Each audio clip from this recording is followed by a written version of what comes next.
सब्र कर बंदे, मुसीबत के दिन गुजर जाएंगे। जो तुझे देखकर आज हंसते हैं, वो कल तुझे देखते ही रह जाएंगे। और त्याग दे कुछ ख्वाहिशें कुछ अलग करने के लिए। राम ने भी कुछ खोया था श्री राम बनने के लिए। आज संपूर्ण देश दीपावली मना रहा है। सबसे पहले तो आप सभी देशवासियों को दीपावली की बहुत बहुत शुभकामनाएं, बहुत बहुत बधाई। आज दीपावली पर्व क्यों मनाया जाता है? क्योंकि इस दिन राम जी 14 वर्ष का वनवास पूर्ण करने के पश्चात अयोध्या आए थे। तो अयोध्या वासियों ने साफ सफाई की थी और साफ सफाई करके दिए जलाकर राम जी का स्वागत किया था। इसलिए हम सब भी साफ सफाई करते हैं, सारे देशवासी, और दिए जलाकर राम जी का स्वागत करते हैं। और इस दिन लक्ष्मी माता का भी पूजन होता है, क्योंकि लक्ष्मी माता जिस घर में रहती हैं उस घर में संपूर्ण सद्गुण आता है। जिस घर में तुम रहती सब सद्गुण हो आता, सब संभव हो जाता, मन नहीं घबराता। लक्ष्मी माता से ही साल भर सारे कार्य चलते हैं। इसलिए लक्ष्मी माता की हम इस दिन विशेष आराधना करते हैं।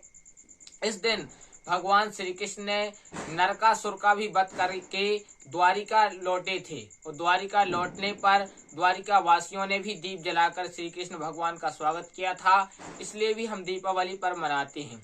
राम जी ने रावण को मारा था। कहने का तात्पर्य रावण को नहीं मारा था, अपितु रावण की बुराई को मारा था। बुराई पर अच्छाई का प्रतीक ही दीपावली है।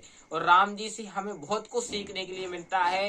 राम जी ने अपने पिता के एक वचनों पर अयोध्या जैसे चक्रवर्ती सम्राट, अयोध्या जैसा राजपाट, अयोध्या जैसा वैभव को छोड़कर पिता वचन सुन राज उदासी, दंडक भन विचरत अविनाशी।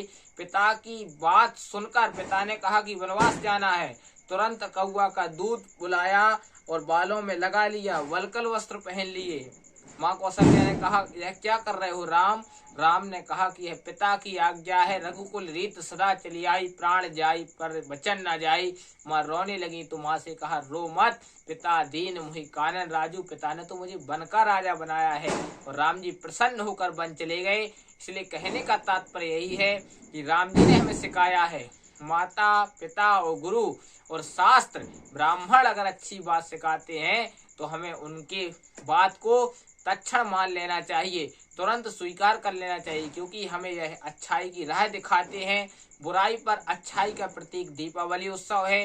दीपावली पर आप सब लोग घर में दिए जलाइए, दिए जलाकर आप लोग भगवान की पूजा करिए, प्रसाद पाइए, और भगवान से, माँ लक्ष्मी से, भगवान राजा रामचंद्र जी से प्रार्थना करिए, मेरे घर भी राम राज्य बने, मेरे घर में भी खुशहाली आए, मेरा घर आनंद पूर्वक जीवन व्यतीत हो, मेरा आने वाला साल अच्छा हो, और जो मैंने समय व्यतीत किया वो अच्छा व्यतीत हो, और मेरा भगवान के भजन में मन लगे, मैं भगवान का हो जाऊं, भगवान मेरे हो जाएं, ऐसी प्रार्थना करो।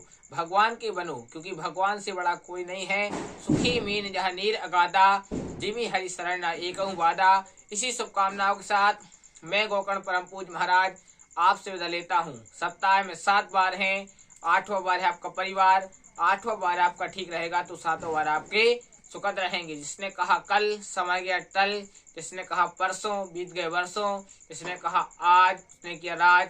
इसी शुभकामनाओं के साथ में राधे राधे। मिलते हैं अगले ब्लॉग के साथ, अगली कहानी के साथ कल। जय श्री मन नारायण।